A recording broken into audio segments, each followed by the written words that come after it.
नमस्कार, स्वागत है आप सभी का। मैं हूं आशा और आप देख रहे देश का सबसे भरोसेमंद चैनल डी न्यूज, जहां हम आप लेकर हाजिर हैं आपका पसंदीदा शो न्यूज पंच। कार्यक्रम के जरिए सत्य और तथ्य की पड़ताल के साथ ग्राउंड जीरो पर जुड़ते हैं हमारे रिपोर्टर्स और सच के हर पहलू से करवाते हैं आपको रूबरू।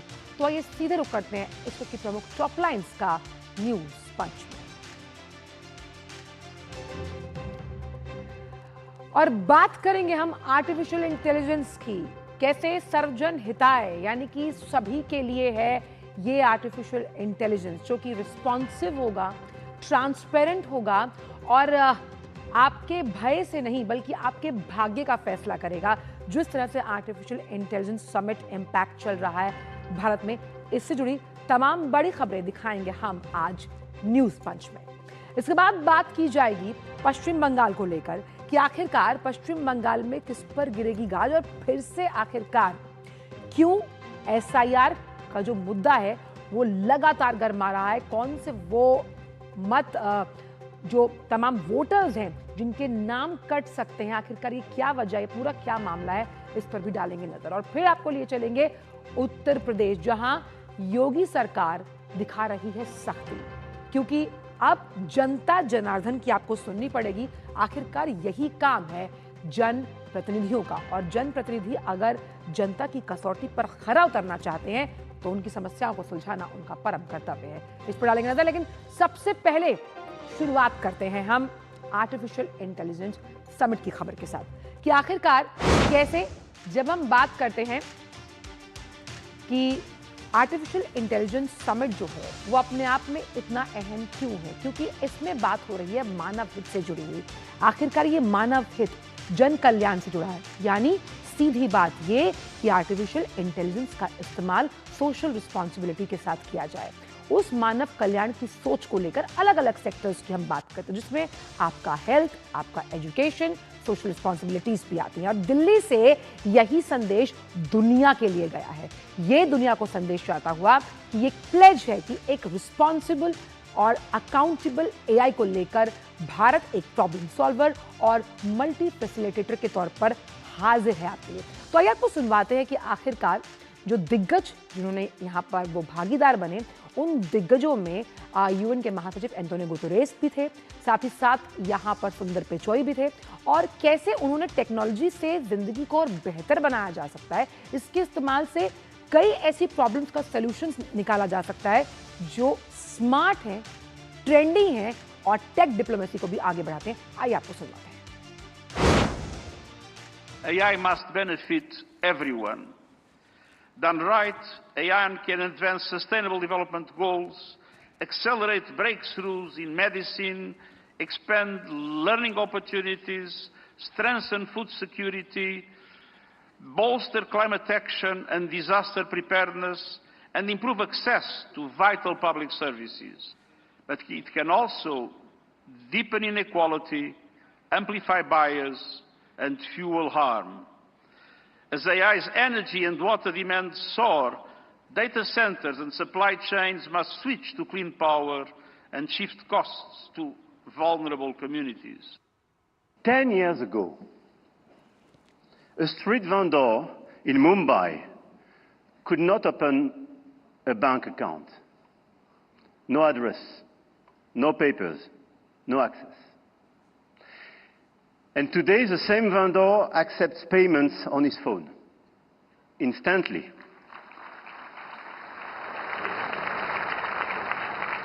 Instantly, for free, from anyone in the country. One of our G7 priorities will be as well children's protection against AI and digital abuse. Our platforms, governments and regulators should be working together to make internet and social media a safe space. This is why, in France, we are embarking on a process to ban social networks for children under 15 years old. Visakhapatnam, Vizag. I remember it being a quiet and modest coastal city brimming with potential. Now in that same city, Google is establishing a full-stack AI hub, part of our $15 billion infrastructure investment in India. Today, over 3 million researchers in more than 190 countries are using it to develop malaria vaccines, fight antibiotic resistance, and much more. Last summer, for the first time, the Indian government sent AI-powered forecasts to millions of farmers, possible in part because of our neural GCM model. We're also building a vast network of subsea fiber optic cables, including 4 new systems between the US and India. As part of our America-India Connect initiative, tech companies must also step up, building products that boost knowledge, creativity, and productivity to help people achieve their dreams. लोगों की आकांक्षाओं को पूरा करने के लिए artificial intelligence किस तरह का मंच साबित हो रहा है, इसके बारे में बात करते हुए नजर आए तमाम दिग्गज। और इसीलिए इंडिया एआई इम्पैक्ट समिट के उद्घाटन के अवसर पर इलेक्ट्रॉनिक्स और सूचना प्रौद्योगिकी मंत्री अश्विनी वैष्णव ने सभी को संबोधित किया। उन्होंने कहा कि प्रधानमंत्री ने जो एआई को लेकर एक विजन दिया है, देश उसी दिशा में आगे बढ़ रहा है। Layer is the model layer, and that's where the sovereignty comes in. More than 90% of the use cases can be addressed with smaller focused models. These specialized models will deliver greater value to our masses by addressing specific use cases at much lower cost. Our bouquet of sovereign models, many of which have been launched during this summit, they are all focused on multimodal and multilingual capabilities, because we have a very diverse culture and we have hugely diverse linguistic scenario in our country. तो आखिरकार क्या कहा प्रधानमंत्री नरेंद्र मोदी ने artificial intelligence summit में? उन्होंने कहा कि एआई में दिखता है भविष्य और भय नहीं बल्कि भाग्य को अपनाना है। इंडिया एआई इम्पैक्ट समिट का जो 2026 उसका शुभारंभ हुआ, प्रधानमंत्री ने इसे संबोधित किया। उन्होंने कहा कि मानव इतिहास को अगर ट्रांसफॉर्मेशन के लिहाज से समझा जाए तो इसीलिए एआई ज़रूरी है और एआई की मोनोपोली नहीं होनी चाहिए, यानी कि एक देश के पास अगर ये टेक्नोलॉजी है तो उसको टेक्नोलॉजी ट्रांसफ़र की हिचक को ख़त्म करना बेहद ज़रूरी है। सबसे अहम जो लक्ष्य है वो ये है कि मानवता के कल्याण के लिए आर्टिफिशियल इंटेलिजेंस का इस्तेमाल किया जाए। हालांकि प्रधानमंत्री ने यहाँ पर डीप फेक जैसे खतरों से भी आगाह किया और ये भी कहा कि भारत को एआई में भाग्य नजर आता है। दुनिया को सॉल्यूशंस कौन दे रहे हैं? दे रहे हैं भारत के युवा, और इसीलिए 3 भारतीय कंपनियों ने एआई मॉडल लॉन्च किए। ये एआई मॉडल क्या विजन लाते हैं? ये लाते हैं उस ह्यूमन विजन को प्रस्तुत करते हैं जिसमें 21वीं सदी में मानव कड़ी को जब हम कल्याण की बात करते हैं उस लिहाज से बहुत अहम माना जाता है। आइए सुनते हैं प्रधानमंत्री नरेंद्र मोदी ने क्या कहा है। मुझे आपको ये बताते हुए खुशी है कि इस समिट में 3 भारतीय कंपनियों ने अपने एआई मॉडल्स और एप्स लॉन्च किए हैं। ये मॉडल्स हमारे यूथ के टैलेंट को दिखाते हैं और भारत जो सॉल्यूशंस दे रहा है उसकी डेप्थ और डाइवर्सिटी का भी प्रतिबिंब है। साथियों, भारत सेमीकंडक्टर और चिप मेकिंग से लेकर क्वांटम कंप्यूटिंग तक एक रिजिलिएंट इकोसिस्टम बना रहा है। सिक्योर डेटा सेंटर्स, मजबूत IT backbone, dynamic startup ecosystem Bharat को एफोर्डेबल, स्केलेबल और सिक्योर एआई सॉल्यूशंस का नेचुरल हब बनाते हैं। भारत के पास डाइवर्सिटी भी है, डेमोग्राफी भी है और डेमोक्रेसी भी है। जो एआई मॉडल भारत में सक्सीड करता है वो ग्लोबली डिप्लॉय हो सकता है। इसी खबर पर ज़्यादा जानकारी से जुड़ रहे हैं अखिलेश सुमन। अखिलेश, एआई फॉर ऑल, कैसे ये जो संदेश है एआई इम्पैक्ट समिट 2026 के मंच पर वैश्विक पटल पर जाता हुआ नजर आता है? देखिए, मैं जहाँ खड़ा हूँ वो मीडिया सेंटर है। यहाँ तकरीबन 200 के करीब मीडिया कर्मी यहाँ आए हुए हैं विभिन्न देशों से, जिसमें कि विकसित देशों के भी है और विकासशील देशों जिसे ग्लोबल साउथ कहते हैं, ग्लोबल साउथ के भी हैं। उनसे जो अनौपचारिक बात हुई। उसके अलावा मैंने कुछ प्रतिनिधियों से भी बात की जो कि अफ्रीका के हैं, फ्रांस के हैं, रूस के हैं, इन सारे लोगों से जब बात की तो सारे लोगों का ये कहना है कि देखिए एआई का पर काम तो बहुत दिनों से चल रहा है, लेकिन जब एआई को और ज्यादा बड़े पैमाने पे लाना है, एआई को आदमी के लिए, हम हर आदमी के लिए, कॉमन पीपुल के लिए यूज जी। करना है, तो यह एक नया दौर चला है। और यह जब नया दौर चला है तो इस नए दौर में भारत जैसे देश की भूमिका बहुत महत्वपूर्ण हो जाती है, क्योंकि देखिए भारत के पास जो प्रधानमंत्री भी ने भी जैसा जिक्र किया कि डेमोग्राफी है, हमारे पास डाइवर्सिटी है, और मतलब विविधता है, हमारे पास तरह तरह के लोग हैं, और उसके अलावा डेमोक्रेसी है, तो ट्रांसपेरेंसी देता है पूरे सिस्टम में।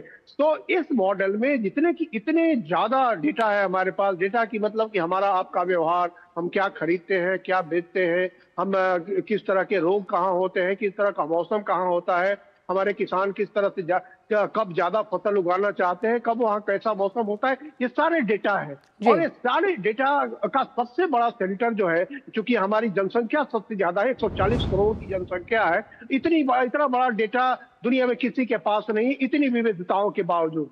इसलिए प्रधानमंत्री कहते हैं कि भारत में जो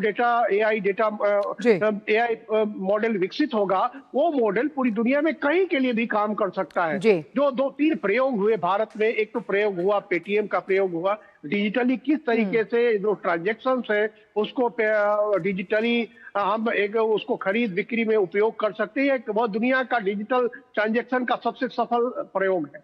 उसके अलावा जब देखेंगे कोविड के समय जो कोविन प्लेटफॉर्म बना, कोविड प्लेटफॉर्म में भी हमने बार बार ये साबित किया कि हर व्यक्ति पर किस तरीके से टारगेटेड वैक्सीन जा सकती है, किसको कितनी वैक्सीन मिली, कब वैक्सीन दी गई, ये हमने प्रयोग किया सफल।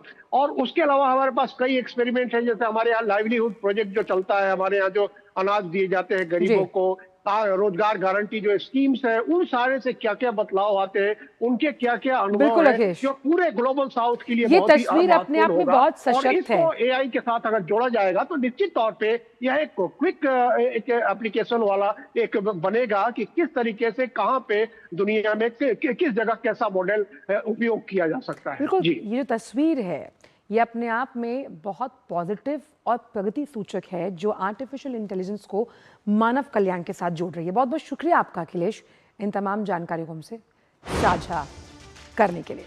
और आइए अब बात करते हैं सीधा पश्चिम बंगाल की, क्योंकि पश्चिम बंगाल में एक बार फिर राजनीति गर्मा गई, क्योंकि वोटर लिस्ट को लेकर घमासान मच गया।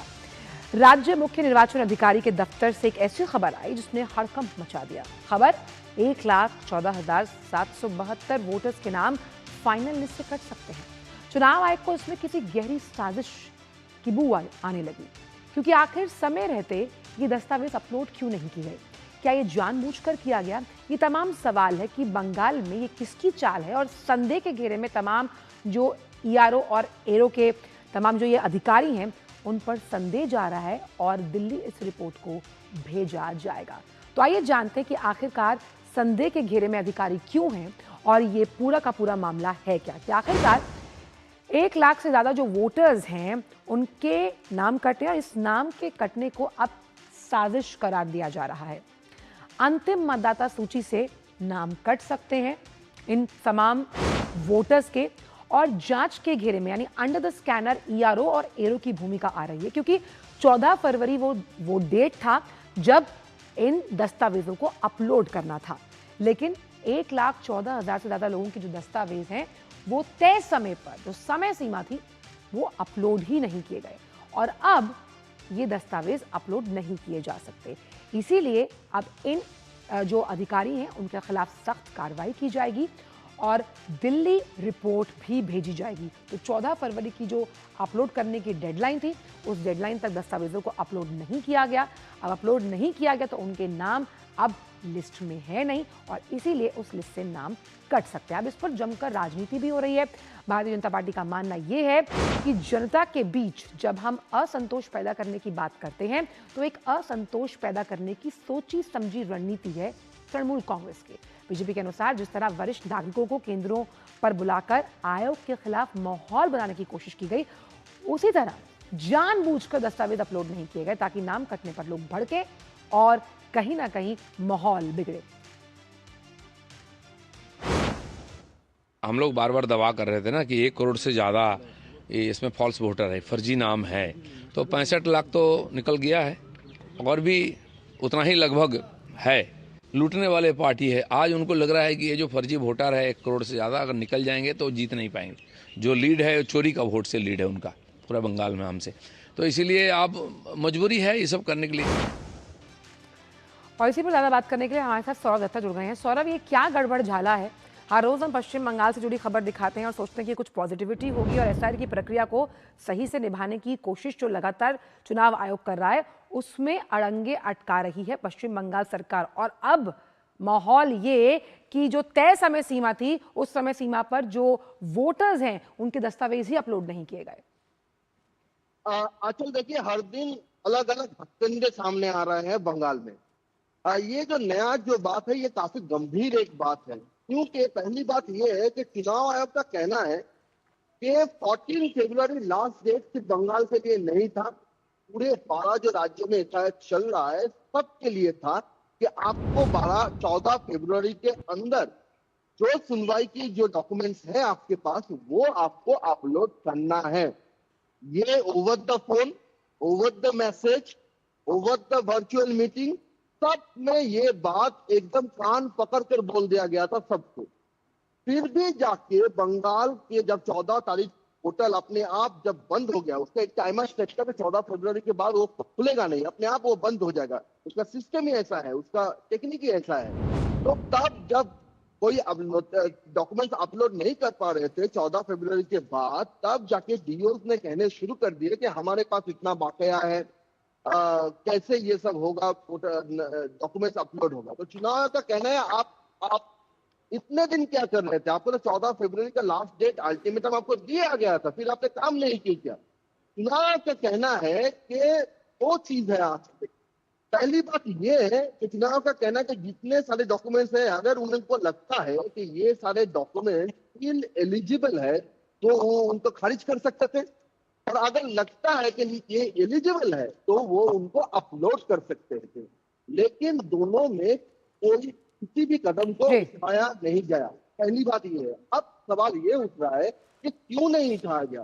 तब जाकर चुनाव आयोग को लगता है कि जैसे बुजुर्ग आदमियों को नोटिफिकेशन जारी हुआ था, फिर भी यहाँ पे देखा गया कि चुनाव आयोग बुजुर्ग जो लोग हैं, जो बीमार लोग हैं, उनको सुनवाई सेंटर तक लाया गया और वो उनका जो हैरेसमेंट हुआ उसका सीधा जिम्मेदार तृणमूल ने कमीशन को ठहराया। जबकि कमीशन का कहना था तो हमने तो नोटिफिकेशन जारी करके बीएलओ को बोल दिए थे, ईआरओ को ईआरओ को बोल दिए थे कि ऐसा नहीं करना है।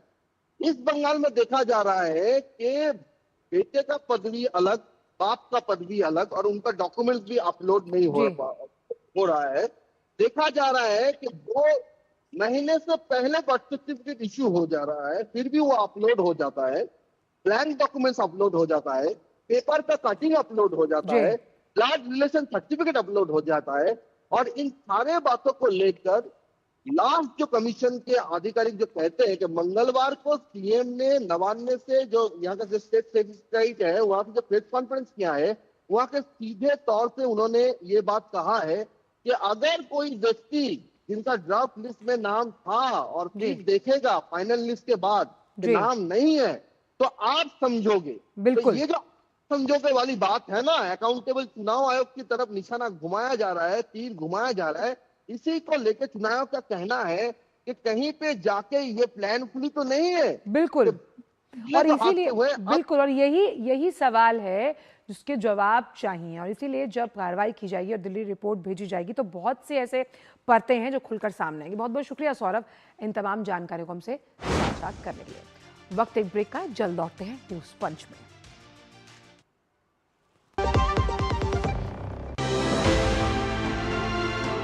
प्रधानमंत्री श्री नरेंद्र मोदी के नेतृत्व में दिल्ली की रेखा गुप्ता सरकार ने राजधानी में नए आयुष्मान आरोग्य मंदिर लॉन्च किए। अच्छी सेहत के लिए दिल्ली वालों को मिली एक और बड़ी सौगात, इलाज की सुविधा मिलेगी घरों के ही पास। लगभग हर विधानसभा में हम 12 से 15 आरोग्य मंदिर खोलें ताकि छोटे मोटे ट्रीटमेंट के लिए आपको दूर ना दौड़ना पड़े।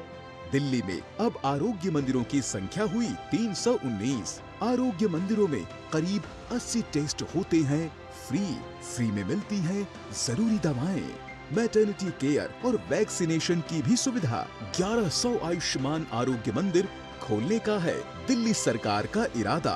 पूरा होगा दिल्ली को सेहतमंद बनाने का वादा।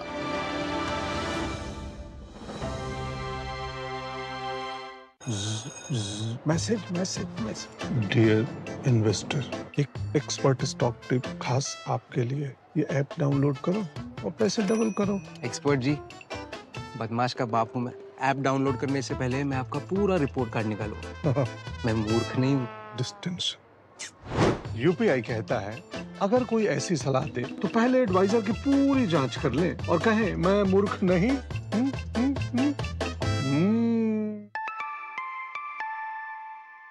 जाइए आप भी किसी का टेस्ट लीजिए।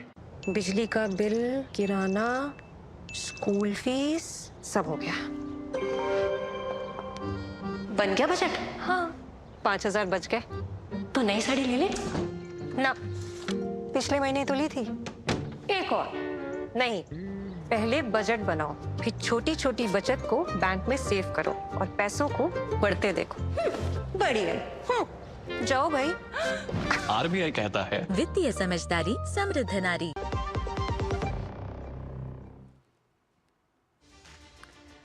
ब्रेक का स्वागत। और अब बात करते हैं उत्तर प्रदेश में योगी सरकार से जुड़ी हुई। जिला स्तर पर जन सुनवाई को गंभीरता से न लेने पर मुख्यमंत्री योगी आदित्यनाथ ने नाराजगी जताई।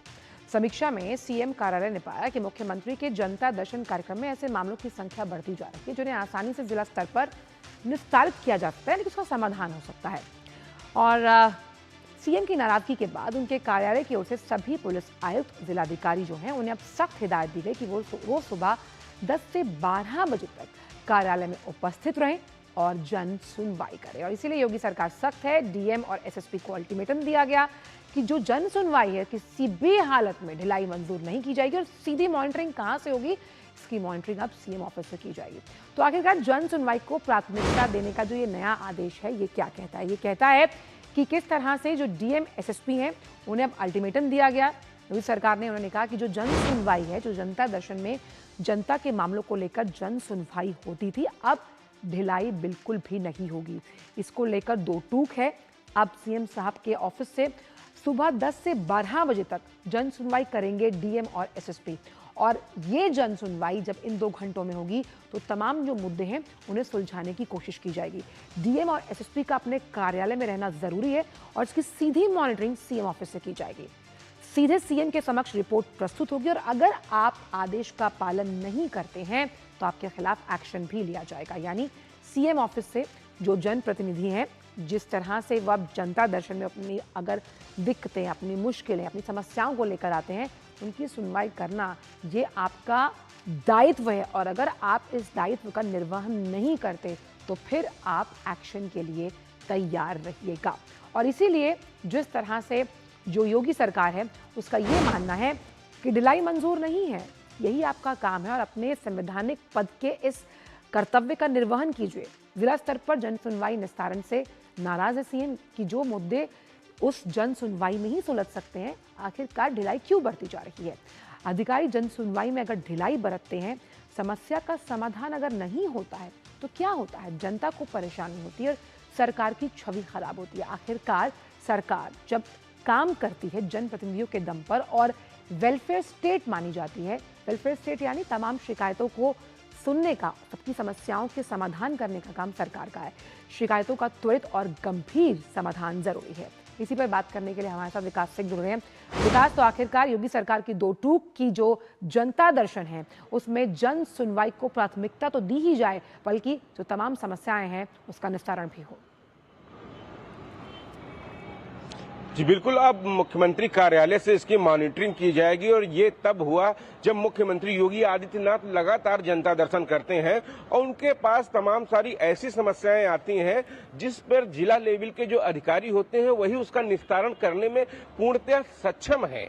मुख्यमंत्री योगी आदित्यनाथ ने इसके बाद नाराजगी जताई और कहा कि सभी जिला अधिकारी, सभी पुलिस अधीक्षकों को जो जन सुनवाई करते हैं वो 2 घंटे 10 से 12 समय लिंक से अटैच रहेंगे सीएम कार्यालय से और प्रॉपर मॉनिटरिंग की जाएगी और जरूरत पड़ने पर जो शिकायत करता है उससे यहां से सीधे संपर्क भी साधा जा सकता है।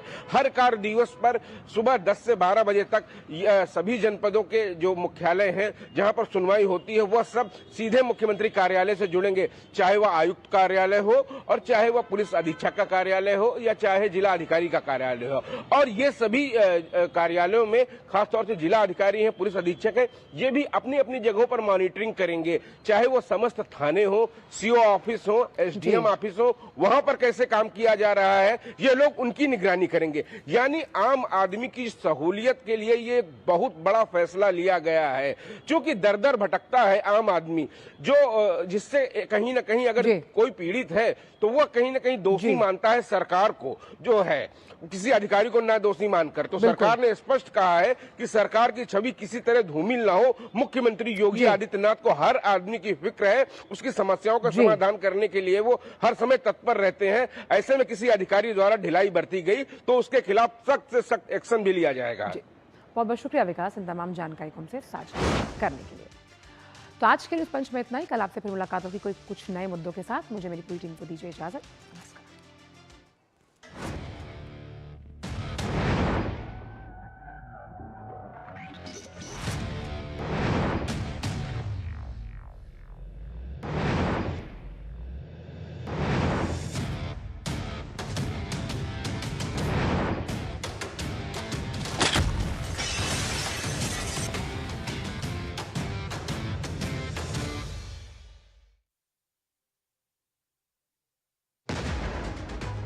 भारत की सेना ने स्ट्राइक की है